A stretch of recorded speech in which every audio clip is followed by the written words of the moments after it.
मम ज्ञानतिमिरान्धस्य ज्ञानञ्जनशलाकया चक्षुरुन्मीलितं येन तस्मै श्रीगुरुवे नमः। नमो विष्णुपादाय कृष्णप्रेष्ठाय भूतले श्रीमते भक्तिवेदान्त स्वामिनि नामिने।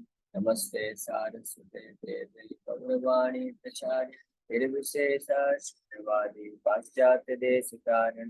जय श्री कृष्ण चैतन्य प्रभु नित्यानंद श्री अद्वैत गदाधर श्रीवासादि गौर भक्तवृंद। हरे कृष्ण कृष्ण कृष्ण हरे हरे हरे राम राम राम हरे हरे। हरे कृष्ण। आप सभी भक्तों का हार्दिक स्वागत है आज के हमारे श्री चैतन्य चरितामृत सत्संग। कल हमने इस श्लोक पे चैतन्य चरितामृत आदि लीला फर्स्ट चैप्टर वर्स 16 इस पे 2 दिन हमने विस्तार से चर्चा किया। सदाम वीर संविदो भवन्ति रसायना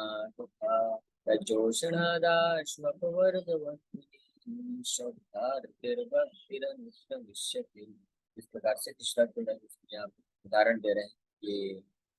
ये प्रसंग चल रहा है। इस चैप्टर का नाम है गुरु वर्ग, यानी अलग अलग प्रकार के जो गुरु हैं, प्रामाणिक गुरु जो किसी बद्ध जीव के जीवन में आते हैं और किस प्रकार से कार्य करते हैं, क्या रोल होता है उनका, ताकि जो बद्ध जीव है भगवान के प्रति आकर्षित होकर भगवान के दिव्य प्रेम को प्राप्त कर सकते हैं। तो इस अलग अलग कैटेगरी के जो गुरु हैं वो सब भगवान के ही अलग अलग मैनिफेस्टेशन है रूप। उसमें विशेष रूप से जो सताम यानी भगवान के शुद्ध भक्त होते हैं, जो भगवान मम वीर संविदो, भगवान बोल रहे हैं कि मेरी कथाओं के द्वारा विकिरित कर्ण रसायन हृदय और कर्ण को मधुर लगती है। उस प्रकार से जब कोई श्रवण करता है तो निश्चित रूप में श्रद्धा रहित मुक्ति की भविष्य की तो जो बद्ध जीव होते हैं हमारे हृदय से जो है इस श्रद्धा रहित और मुक्ति प्राप्त होती है। अब आज की श्लोक में चर्चा करेंगे। यहाँ पे विरागी जी बता रहे हैं, ईश्वर स्वरूप भक्त तार अधिष्ठान भक्तेर हृदय Krishna सततम श्रान। Translation: A pure devotee constantly engaged in the loving service of the Lord is identical with the Lord, who is always seated in his heart. तो सताम, पिछले श्लोक में सताम बताते हैं कि सताम जब यानी भगवान के शुद्ध भक्त भगवान की कथा करते हैं उससे हमारे हृदय के जितने भी अनर्थ नष्ट होते, आंसू वर्ग वर्तमान यानी निश्चित तुरंत ही हम भगवान के दिव्य धाम की तरफ प्रगति करने लग जाते हैं और धीरे धीरे श्रद्धा रति और भक्ति भाव की गति बढ़ती है। ऐसे जो महान भक्त होते हैं वो कौन होते हैं? ईश्वर स्वरूप भक्त तार अधिष्ठान, तो साक्षात भगवान के स्वरूप ही होते हैं, आइडेंटिकल होते हैं, मतलब उनके प्रतिनिधि होते हैं, उनके बहुत ही खास होते हैं, कॉन्फिडेंशियल होते हैं। और तार अधिष्ठान भक्तेर हृदय कृष्ण सतत विश्राम, और ऐसे भक्त के हृदय में हमेशा जो है भगवान उपस्थित रहते हैं। और प्रभुपाद जी बोलते हैं, The supreme personality of Godhead is one without a second। भगवान वन विदाउट अ सेकंड का मतलब है अद्वितीय है। अद्वैतम अच्युतम अनादिम अनंत रूपम। अद्वैतम भगवान एक ही है, and therefore he is all powerful. He has inconceivable energies of which three are principal. The devotee is considered to be one of these energies, never the energetic.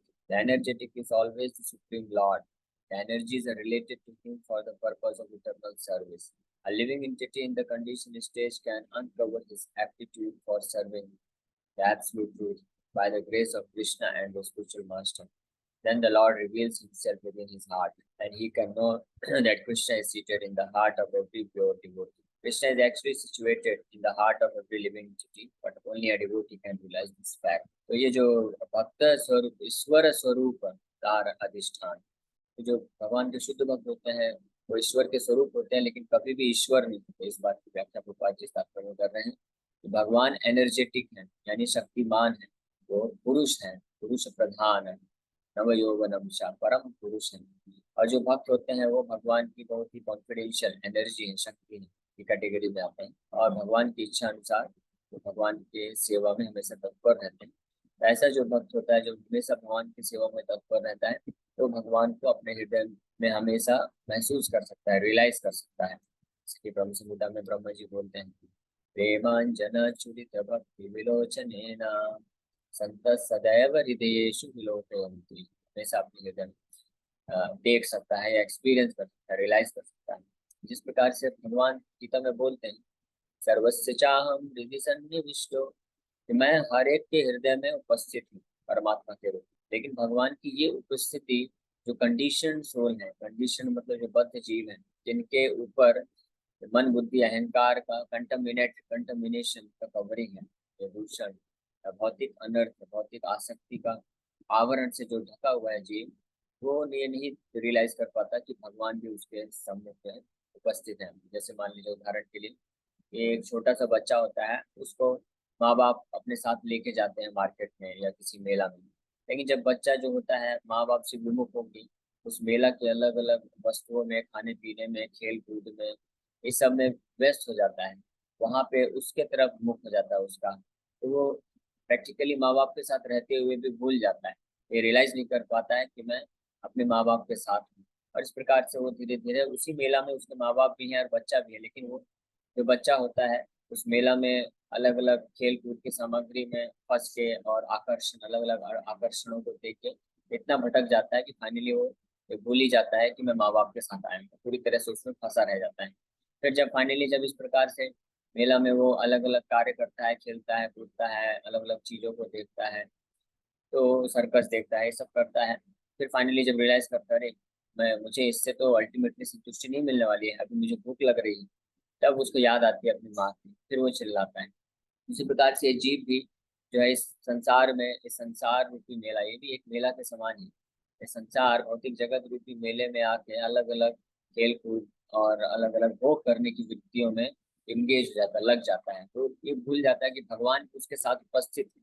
लेकिन जैसे ही भौतिक संसार में वो खूब प्रयास करता है, लेकिन सुख तो मिलता नहीं, यहाँ पे दुख ही दुख भोगता है, तब फिर भगवान जो है उसके जीवन में इंटरफेयर करते हैं, और फिर उसको एक प्रोसेस दिया जाता है जिसके द्वारा वो अपनी इन भौतिक वासनाओं से मुक्त होकर भगवान की उपस्थिति को पूर्ण रूप से महसूस कर सकते हैं। भगवान हमेशा साथ में है, और यही प्रोसेस को देने के लिए भगवान अपने किसी शुद्ध भक्त को भेजते हैं अपना प्रतिनिधि बना के, और वो शुद्ध भक्त इस प्रकार से करता है, हमने पिछले श्लोक में चर्चा किया था, सताम प्रसंगान हम वीर संबुधो, और भगवान की कथाओं का श्रवण कराता है, उसके माध्यम से हम वापस से हम भगवान की उपस्थिति को जान पाते हैं। तो ऐसा जो शुद्ध भक्त होता है वो खुद भी कॉन्स्टेंटली भगवान को अपने हृदय में लेके चलता है, और जिस जिस स्थान में जाता है वो भक्त, तो वो स्थान भी तीर्थ बन जाता है। ये श्लोक आगे आएगा जिसमें ये भागवत में एक श्लोक है जिसमें महाराज बोलते हैं तीर्थ कुर्वन्ति तीर्थानि, ये जो महान भक्त होते हैं वो तीर्थों को भी तीर्थ बनाने की शक्ति रखते हैं। इसका क्यों, इसका कारण क्या है, क्योंकि जो महान शुद्ध भक्त होते हैं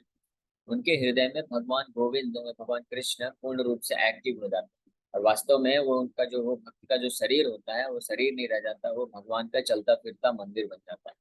इसलिए उसके प्रभाव से, उसके उपस्थिति के प्रभाव से ही भगवान जो है वो जो प्लेस होता है वो पवित्र और तीर्थ बन जाता है।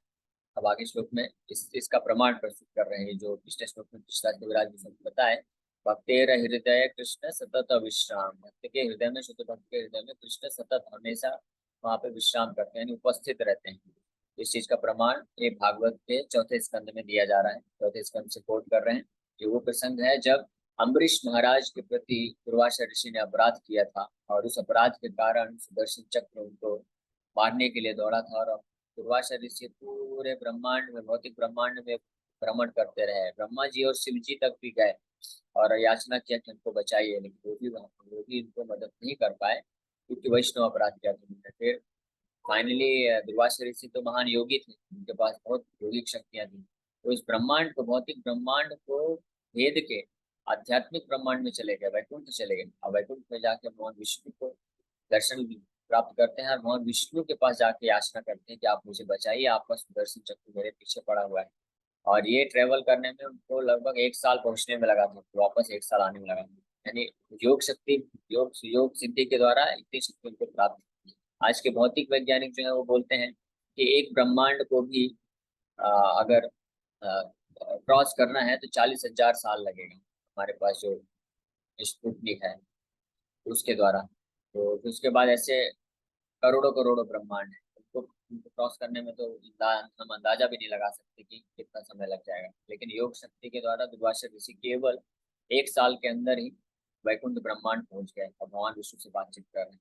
लेकिन भगवान विष्णु के पास जो यान है, गरुड़ वाहन, गरुड़ यान, तो उनकी मदद से भगवान विष्णु जो है 1 सेकंड के अंदर ही आ जाते हैं वैकुंठ जगत से आध्यात्मिक जगत। ये हम लोग श्रवण करते हैं। इस प्रकार से जब गजेंद्र बहुत ही विकट परिस्थिति में थे, उन्होंने प्रार्थना किया था भगवान को, नारायण अखिल गुरु भगवत नमस्ते, हे नारायण, हे अखिल गुरु जगत गुरु, मैं आपको प्रणाम करता हूँ, कृपया आप मुझे बचाइए। भगवान बहुत तत्पर होकर गरुड़ देव के पीठ में बैठ के निकले थे, लेकिन गरुड़ का स्पीड कम लगा भगवान को, तो भगवान उल्टा कर लिए, गरुड़ को लेके आ गए खुद ही। तो इंटरेस्टिंगली तो ये पता चलता है कि किस प्रकार से फिर दुर्वासा ऋषि जब वहां पहुंचते हैं तो फिर भगवान उनको ये श्लोक बोलते हैं और बताते हैं अपने वहाँ अपने शुद्ध भक्त की महिमा। भगवान बोलते हैं कि मैं तो अपने भक्त पे पूरी तरह निर्भर हूँ, क्योंकि मेरा भक्त मुझे अत्यंत प्रिय है। और इस चीज को बताने के लिए भगवान ये श्लोक में बोलते हैं, साधुवो हृदय मह्यम साधुनां हृदय मदन्यते न जन्नति नाहं तेभ्यो मनागपि। बोलते हैं साधुवो हृदय मह्यम, ये महिमह्यम, मेरे हृदय में साधु लोग रहते हैं, साधु नाम हृदय तो अहम, और साधुओं के हृदय में मैं हमेशा रहता हूँ। मद अन्यते ना जानन्ति, मेरे बिना, मद अन्य मतलब मेरे बिना, ते ना जानन्ति, वो और कुछ नहीं जानते हैं। और बोलते ना हम तेभ्यो मनागपि, और मैं भी उनके सिवा और कुछ भी नहीं जानता। ये इस प्रकार से भगवान बोल रहे हैं, कहने का मतलब भगवान बोल रहे हैं मेरे हृदय में केवल मेरे शुद्ध भक्त रहते हैं, और शुद्ध भक्त के हृदय में केवल मैं रहता हूँ, मेरे हृदय में और कुछ नहीं है। इस प्रकार से भगवान ये भागवत की इस बात की पुष्टि होती है। Translation: Saints are my heart, and only I am their hearts. They do not know anyone but me, and therefore I do not recognize anyone besides them as mine. Purport में श्रील प्रभुपाद जी इसका वर्णन कर रहे हैं। This verse appears in Srimad Bhagavatam, 9th canto, sorry 9th canto में अमृत महाराज बताते हैं, 9th canto 4th chapter 68 verse में ये श्लोक बोलते हैं भगवान, in connection with a misunderstanding between Durvasa Muni and Maharaj Ambarish. As a result of this misunderstanding, Durvasa Muni tried to kill the king when the Sudarshan Chakra, the celebrated weapon of Godhead, appeared on the scene for the devoted king's protection. When the Sudarshan Chakra attacked Durvasa Muni, he fled in fear of the weapon and sought shelter from all the great demigods in heaven. Not one of them was able to protect him, and therefore Durvasa Muni prayed to Lord Vishnu for forgiveness. Lord Vishnu advised him, however, that if he wanted forgiveness, he had to get it from Maharaj Ambarish, not from him. In this context, Lord Vishnu spoke this question.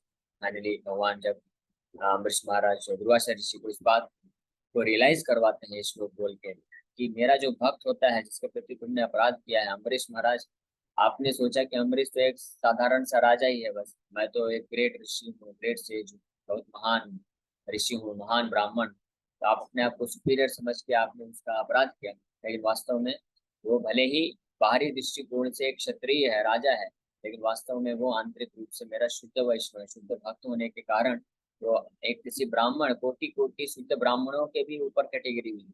इस प्रकार से जब अद्वैत आचार्य शांतिपुर में जब अपने पूर्वजों के प्रति श्राद्ध का श्रमणी कर रहे थे, तो श्राद्ध का जो सबसे पहला ऑफरिंग होता है उसको ब्राह्मणों को खिलाना चाहिए। तो अद्वैताचार्य ने क्या किया, सबसे पहला ऑफरिंग निकाल के वो हरिदास ठाकुर के पास लाके दे देते हैं कि आप खाइए। हरिदास ठाकुर तो उनका जन्म तो मुस्लिम खानदान में हुआ था। हरिदास ठाकुर बहुत ही विनम्रता के, बहुत हम्बल विनम्रता के भाव से बोलते हैं, मैं तो नीच जाति का हूँ, नीच है मेरा सब कुछ, सब कुछ है, तो आप मुझे क्यों खिला रहे हैं? आपके सभा में तो इतने महान महान ब्राह्मण आए हैं, आपको उनको खिलाना चाहिए श्राद्ध पात्र, तो मैं इसका बिल्कुल भी योग्य नहीं हूँ। तो अद्वैता आचार्य बोलते हैं कि अगर आपको मैंने खिला लिया तो कोटि कोटि ब्राह्मणों को खिलाने का फल मिल जाएगा अपने आप, क्योंकि आप भगवान के महान शुद्ध भक्त हैं जो सदैव भगवान कृष्ण का नाम संकीर्तन करते हैं। और इसके कारण जब ऐसी अवस्था हुई थी तो जो वहाँ के स्मार्ट ब्राह्मण लोग आए थे अद्वैताचार्य के प्रति बहुत ही ज्यादा क्रोधित हो गए थे और वो बिना खाए निकल गए। और उनकी स्थिति ऐसी हुई, वर्णन है चैतन्य भागवत में, जब वो लोग घर पहुंचे और फिर अपनी पत्नियों को बोलते हैं कि ऐसा ऐसा अद्वैत आचार्य ने हमारा बहुत बड़ा तिरस्कार किया है, हमको छोड़ करके एक मुस्लिम खानदान में पैदा हुआ हरिदास ठाकुर को सबसे पहले खिलाया, ब्राह्मण भोज खिलाया, तो इसलिए हम लोग भूखे आ गए हैं, अब आप लोग कुकिंग करो। जितने भी ब्राह्मण गए थे उनकी पत्नियां सब लोग प्रयास कर रहे हैं कुकिंग करने के लिए, लेकिन चूल्हा में आग भी नहीं जल पा रहा है, चूल्हा में आग नहीं लगा पा रहे हैं तो कुकिंग नहीं हो पा रहा है। फिर वो लोग सोचे चलो ठीक है बाहर से कहीं अरेंज करते हैं। तो इतना उस समय फिर आंधी तूफान बारिश हो गया, वो लोग बाहर नहीं निकल पा रहे हैं। ऐसी स्थिति रही लगभग 2 से 3 दिन तक, ऐसी कंटिन्यूस स्थिति रही। और 2-3 दिन तक वो लोग बेचारे भूखे रहे। फिर फाइनली उनको ये रियलाइज हुआ कि हमने एक महान अपराध कर दिया है हरिदास ठाकुर के प्रति और अद्वैत आचार्य के प्रति। तब वो आके अपनी गलती अपनी अपना क्षमा मांगते हैं, हरिदास ठाकुर और अद्वैत आचार्य से विशेष रूप से क्षमा याचना करते हैं। तो उसके बाद फिर अद्वैत आचार्य उनको भी भोजन महाप्रसाद खिलाते हैं। तो कहने का मतलब है कि जो भगवान का भक्त होता है, शुद्ध भक्त है, तो विशेष रूप से जो भगवान को हृदय में हमेशा धारण करके रखता है, ये विशेषता होती है शुद्ध भक्त की। कि प्रभुपाद जी से एक बार किसी ने पूछा कि हु इज अ वैष्णव, भक्त कौन है, शुद्ध भक्त कौन है। तो प्रभुपाद जी बहुत सिंपल डेफिनेशन देते हैं। प्रभुपाद जी बोलते हैं one who is most addicted to Krishna is a pure devotee. जो कि भगवान कृष्ण के प्रति बहुत ज्यादा एडिक्टेड है। एडिक्टेड मतलब जिसको नशा है, जैसे शराब के प्रति एडिक्ट हो जाते हैं लोग, और शराब का नशा होता है तो हमेशा उसको शराब शराब ही दिखता रहता है। उसी प्रकार से जो भगवान के नाम, one who is most addicted to Krishna, Krishna's name, he is a pure devotee. तो ऐसा जो भक्त होता है वो किसी भी अवस्था में क्यों ना हो, किसी भी जगह जन्म क्यों ना लिया हो, चाहे वो मुस्लिम खानदान में हो, यवन खानदान में हो, या शूद्र हो, वैश्य हो, ब्राह्मण हो, क्षत्रिय हो, उससे कुछ फर्क नहीं पड़ता है। क्योंकि ये जो डेजिग्नेशंस हैं, ब्राह्मण, क्षत्रिय, वैश्य, शूद्र, मुस्लिम, क्रिश्चियन, ये जितने भी हैं, ये सब एक्सटर्नल डेजिग्नेशंस, ये रियल डेजिग्नेशंस नहीं है आत्मा की। ये क्या है, ये सब बाहरी उपाधियां हैं किसी जीवात्मा के लिए, शरीर की उपाधियां हैं, शरीर का पहचान। ये शरीर जो होता है, अगर ब्राह्मण के यहाँ जन्म लिया तो ब्राह्मण कहलाता है, इंजीनियर शूद्र के यहाँ तो शूद्र कहलाता है, मुस्लिम में जन्म लिया तो मुस्लिम कहलाता है, भारत में जन्म लिया तो भारतीय कहलाता है। लेकिन आत्मा को इससे कोई लेना देना नहीं। आत्मा कंप्लीटली एलूफ है, अलग है इससे।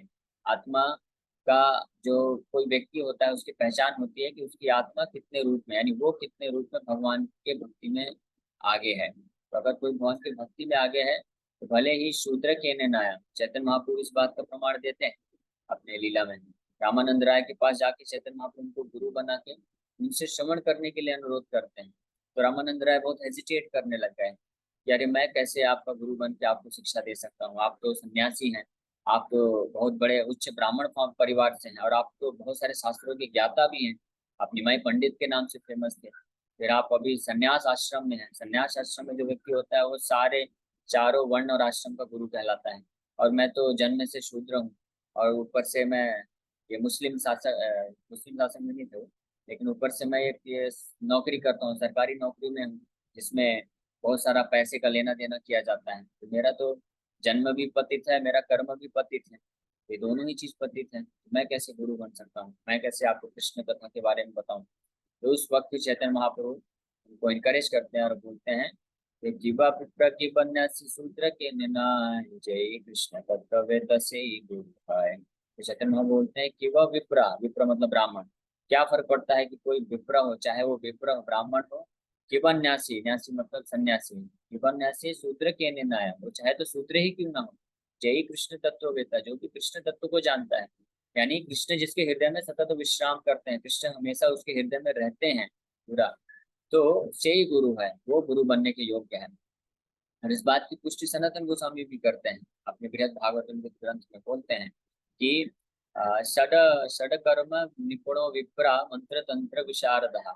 जो भी ब्राह्मण के 6 कर्म बताए गए हैं, पठन पाठन यजन याजन दान प्रतिग्रह। पठन पाठन मतलब वो वैदिक शास्त्रों का पढ़ता है और पढ़ाता है, यजन याजन मतलब वो पूजा पाठ करता है, पूजा पाठ कराता है, और दान प्रतिग्रह वो दान देता है और दान स्वीकार करता है। ये 6 कर्म होते हैं ब्राह्मण के।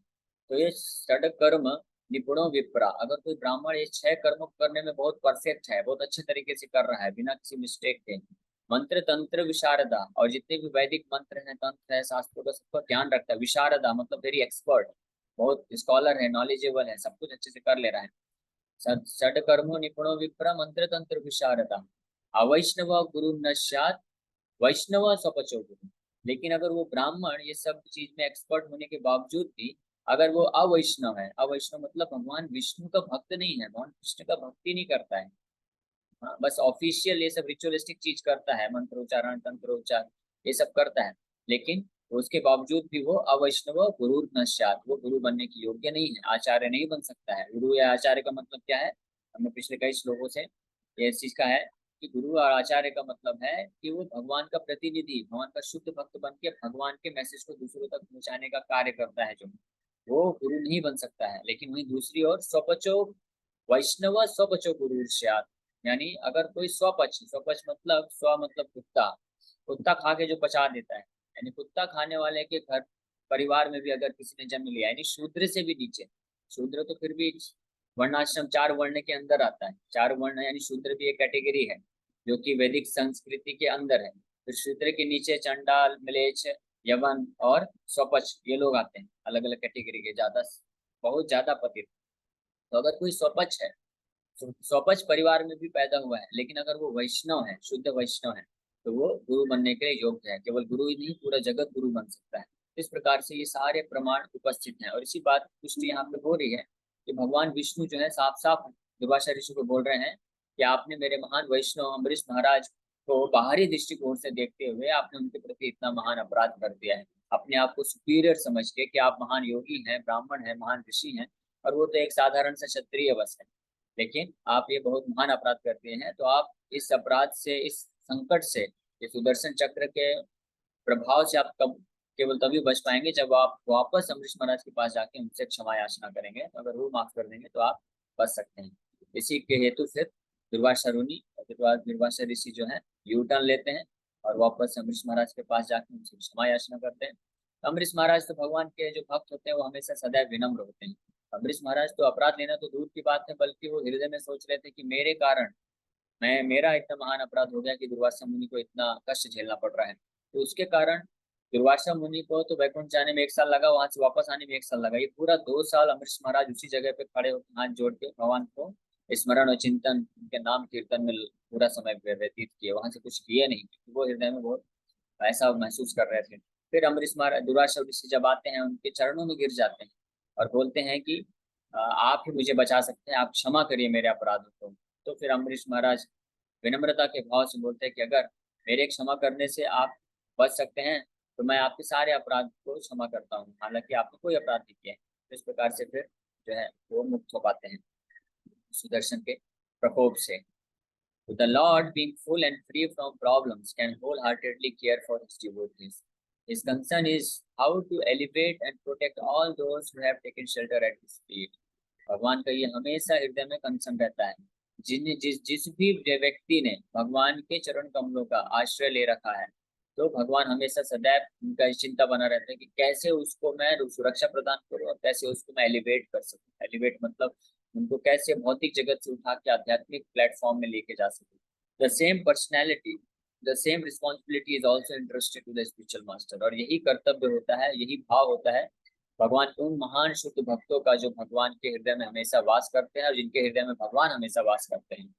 यही रिस्पॉन्सिबिलिटी वो भी लेते हैं, वो भी हमेशा इस बात की के लिए चिंतित रहते हैं कि किस प्रकार से इस संसार के बद्ध जीवों को यहाँ से भौतिक स्थिति से मुक्त करके आध्यात्मिक स्थिति तक पहुंचाया जा सके। यानी भगवान के हृदय का जो भाव है वही सेम एज इट इज भाव होता है भगवान के शुद्ध भक्तों के हृदय में। क्यों? इसका कारण क्या है? क्योंकि शुद्ध भक्त के हृदय में भगवान वास करते हैं, और भगवान के वास करने से भगवान उनके हृदय में प्रेजेंट है, तो इसलिए भगवान के भाव को पूर्ण रूप से समझते हैं कि भगवान क्या चाहते हैं। इसलिए ऐसा जो शुद्ध भक्त होता है तो देश काल परिस्थिति के अनुसार चीजों को इस प्रकार से, डिटेल्स को इस प्रकार से मैनेज करता है कि ताकि जो असली सिद्धांत है, मेन चीज है, मुख्य विषय वस्तु है कि भगवान के चरण कमलों में किस प्रकार से भक्ति प्रदान की जा सके, वो इस प्रकार से कार्य करता है। उसका मेन कंसर्न ये रहता है। उस चीज को करने के लिए वो किसी भी हद तक जा सकता है, और अब जहाँ तक कि अपने आप को कितने भी कष्ट में डालने को वो तैयार रहता है। नरक भी जाना पड़े तो नरक भी जा सकता है। जैसे प्रभुपाद जी कितना बड़ा रिस्क लिए, 70 साल की आयु में प्रभुपाद जी जो है इंडिया से अमेरिका गए, और उस जर्नी के दौरान ही उनको 2 बार हार्ट अटैक आए। लेकिन प्रभुपाद जी फिर भी तैयार थे कि भले ही मैं वृंदावन छोड़ के, भगवान का शुद्ध भक्त के लिए वृंदावन तो क्या होता है, उसका प्राण धन होता है। कोई भी शुद्ध भक्त जो है वृंदावन धाम को छोड़ना नहीं चाहता है। इतना उनको आसक्ति होती है, इतना प्रेम होता है धाम में, वो भले कितना कष्ट हो, कैसी भी स्थिति क्यों ना हो, धाम में रहने पसंद करते हैं। लेकिन प्रभुपाद जी वो वृंदावन धाम को छोड़ के गए, और इस रिस्क पे गए कि उनको तो मालूम था कि मैं 70 साल का हो गया हूँ, कुछ भी हो सकता है, चाहे जर्नी सफर के दौरान ही अमेरिका पहुंच के ही मेरा मृत्यु हो सकता है। भगवान का शुद्ध भक्त हमेशा ये इच्छा रखता है कि मैं वृंदावन धाम में से छूं। लेकिन प्रभुपाद जी उस चीज को भी सेक्रीफाइस करने के लिए तैयार हो गए। क्यों? क्योंकि प्रभुपाद जी के हृदय में कृष्ण सतत विश्राम, कृष्ण सतत वास करते थे। इसलिए कृष्ण के हृदय का चिंता, भाव और दुख को जानते हुए प्रभुपाद जी उनकी इच्छा की पूर्ति के लिए गए और इस बात पे तैयार हो गए कि भले ही मेरा वहां पे मृत्यु हो जाए, फिर भी मैं भगवान कृष्ण के सेवा के लिए अपने गुरु महाराज के आदेश पे मैं जाऊंगा। The bona fide spiritual master's concern is how the devotees who have surrendered to him as a representative of the Lord may make progress in devotional service. The Supreme Personality of Godhead is always mindful of the devotees who fully engage in cultivating knowledge of him, having taken shelter at his lotus feet. इस प्रकार से जिस प्रकार से भगवान का हमेशा ये कंसर्न बना रहता है, हमेशा ये भाव रहता है, चिंता रहती है कि जिस भी व्यक्ति ने, जिस भी जीव ने मेरा शरण ले रखा है तो मुझे उसको सुरक्षा प्रदान करना है। जैसे भगवान रामचंद्र ये वचन देते हैं जब विभीषण आते हैं उनका आश्रय लेने के लिए। भगवान रामचंद्र वहां पे एक बहुत महत्वपूर्ण श्लोक बोलते हैं कि सकृत एव प्रपन्नोयम याचते तवास्मिति, तवास्मिति याचते अभयम ददामि सर्वदा एतत् व्रतम मम। कि एक बार भी अगर कोई आके मेरे को प्रपन्न, प्रपन्न मतलब प्रत्यक्ष रूपेण पन्ना, पूर्ण रूप से समर्पण के भाव से बोलता है कि हे भगवान, हे भगवान रामचंद्र, मैं आपका हूँ, तवास्मिति तव अस्मिति, मैं आपका हूँ। तो ये जो एक बार में बोल देता है तो उसी क्षण से मैं उसको अपना बना लेता हूँ और फिर हमेशा उसको अभय मुक्ति, अभय प्रदान प्रदान करता हूँ और हमेशा उसके बारे में मैं सोचता रहता हूँ किस प्रकार से इसको सुरक्षित मैं इस भौतिक जगत से निकाल के आध्यात्मिक जगत तक पहुंचा सकूँ। और यही भाव रहता है भगवान के शुद्ध भक्तों का। और इसलिए भगवान के शुद्ध भक्त भी जो है, जो भी उनका शरण लेता है, उनके शिष्य बनते हैं, उनसे जुड़ते हैं, तो वो हमेशा वो शुद्ध भक्त उनको इस प्रकार से प्रेरित करते हैं, चाहते, इच्छा रखते हैं कि वो भी इस भौतिक जगत से निकल के आध्यात्मिक जगत में प्रवेश कर सके। इसलिए प्रभुपाद जी से जब एक भक्त ने पूछा था कि Prabhupada ji, what should we do so that you become pleased with us, हमको क्या करना चाहिए कि आप प्रसन्न हो जाएं, या सबसे अच्छा कार्य हम क्या कर सकते हैं कि आप प्रसन्न हो जाएं। तो कुछ भक्त लोग सोचे कि प्रभुपाद जी बोलेंगे बुक डिस्ट्रीब्यूशन करो, अगर आप ग्रंथ वितरण करोगे तो मैं अत्यंत प्रसन्न होगा। कोई बोला कि अगर आप प्रचार करोगे, कोई ऐसे सोच रहे थे सब लोग क्या उत्तर देंगे प्रभुपाद जी। प्रभुपाद जी सिंपल बोले कि if you become fully Krishna conscious, if you love Krishna I will be most pleased. अगर आप भगवान कृष्ण को प्रेम करोगे, उनके प्रति आप प्रेम विकसित कर लोगे तो मैं बहुत प्रसन्न हो जाऊंगा, यही मेरा इच्छा है। इस प्रकार से भगवान और भगवान के शुद्ध भक्त में यही समानता है। क्या समानता है? कि दोनों के हृदय में यही भाव रहता है, सेम भाव रहता है। किस प्रकार से इस संसार के जो बद्ध जीव है उनका उद्धार करके तो आध्यात्मिक जगत में प्रवेश किया जाए। तो इसी के साथ लोग आज यहाँ पे विराम करेंगे। आप सभी भक्तों का बहुत बहुत धन्यवाद कि आप लोग आए और पूर्वक श्रवण की। आप में से किसी भक्त का कोई प्रश्न है तो पूछ सकते हैं। हरे कृष्ण, हरे कृष्ण,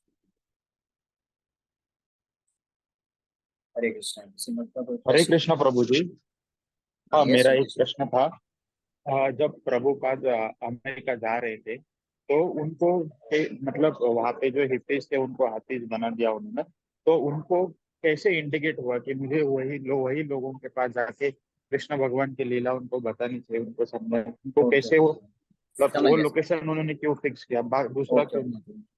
हाँ समझ गया। तो एक तो है इसमें कारण कि प्रभुपाद जी को शुरू से ही उनके गुरु महाराज श्रील भक्तिवेदांत सरस्वती महाराज का आदेश था कि आप वेस्टर्न कंट्रीज में जाके इस कृष्ण कॉन्शियसनेस का प्रचार करिए इंग्लिश भाषा में। तो इसके प्रयास हेतु भक्तिवेदांत महाराज जी ने 1930s में अपने कुछ सन्यासी शिष्यों को लंदन भेजा था, क्योंकि लंदन उस टाइम पे वेस्टर्न कंट्रीज में सबसे ज्यादा प्रोमिनेंट सिटी था।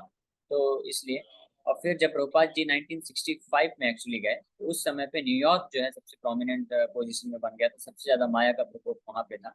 तो इस प्रकार से अपने गुरु के आदेश अनुसार प्रभुपाद जी वेस्टर्न कंट्रीज में जाके प्रयास किए पूरा। और दूसरा, प्रभुपाद जी क्योंकि भगवान के शुद्ध भक्त हैं तो इसके कारण उनको भगवान भी अंदर से प्रेरणा देते हैं कि आप जाओ वेस्टर्न कंट्रीज में, अभी समय है, हमने पूरा अरेंजमेंट कर दिया है। और एक्चुअली में अमेरिका पहुंचने के पहले प्रभुपाद जी को 2 बार सपने में ऐसा हिंट मिला। एक तो जब 1960s में प्रभुपाद जी राधा दामोदर मंदिर में थे तो स्वयं रूप गोस्वामी आके उनको इंस्ट्रक्शन देते हैं कि हम आपके साथ हैं, हमने पूरा अरेंजमेंट किया है, आप अमेरिका जाइए और आप प्रचार कार्य चालू करिए। और जब प्रभुपाद जी इंडिया से अमेरिका जा रहे थे, उनको जब 2 बार हार्ट अटैक आया, तो उसके बाद उस रात्रि में प्रभुपाद जी के सपने में, स्वप्न में भगवान कृष्ण स्वयं आते हैं और उनको इनकरेज करते हैं कि हमने पूरा अरेंजमेंट कर दिया है, आप जाओ अमेरिका और प्रचार करो, आपको कोई प्रॉब्लम नहीं है। इस प्रकार से भगवान भी उनको हृदय में प्रेरणा दिए, और साथ साथ साक्षात उनके गुरु महाराज तो इंस्ट्रक्शन दिए ही थे, इसलिए उन्होंने वो चूज किया। उसके बाद फिर न्यूयॉर्क से फिर प्रभुपाद जी वहाँ पे स्टार्ट किया फर्स्ट, और उसके बाद पूरे ऑल ओवर वर्ल्ड में गए, और इंडिया में वापस आके फिर बहुत सारे केंद्र खोले। हरे कृष्ण। ओके प्रभु जी, हरे कृष्ण हरे कृष्ण।